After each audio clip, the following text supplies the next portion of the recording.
Ever been in a bus that suddenly stopped and felt yourself jerk forward? Ever wondered why? By the end of this video, you'll know exactly why. This is the secret behind that jerk. Powerful laws in all of physics. I'm Vihan, your Physics Sensei, and today we're diving deep into Newton's first law of motion, the law that explains inertia, and so much more. Here's the rule. An object at rest stays at rest. An object in motion keeps moving the same way, forever, Vihan, unless a net force acts on it. Let's prove it with a classic experiment. A glass, an index card, and a coin balanced right on top. And a coin balanced right on top rest. That is the power of inertia. Watch this. I flick the card away. Fast! The coin doesn't move sideways at all. It drops straight down, right into the glass. That's inertia of rest. Here's why. There was barely enough time for friction to drag the coin sideways.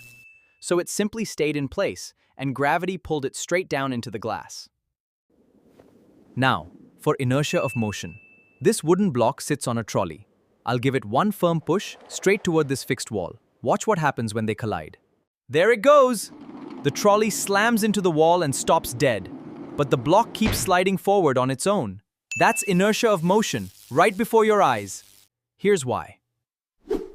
The force from the wall stopped the trolley, but no force acted on the block, so it just kept going until friction slowed it down. Remember that jerk in the bus? Same idea. When the bus stops, you keep moving forward until your seatbelt provides the force to stop you too.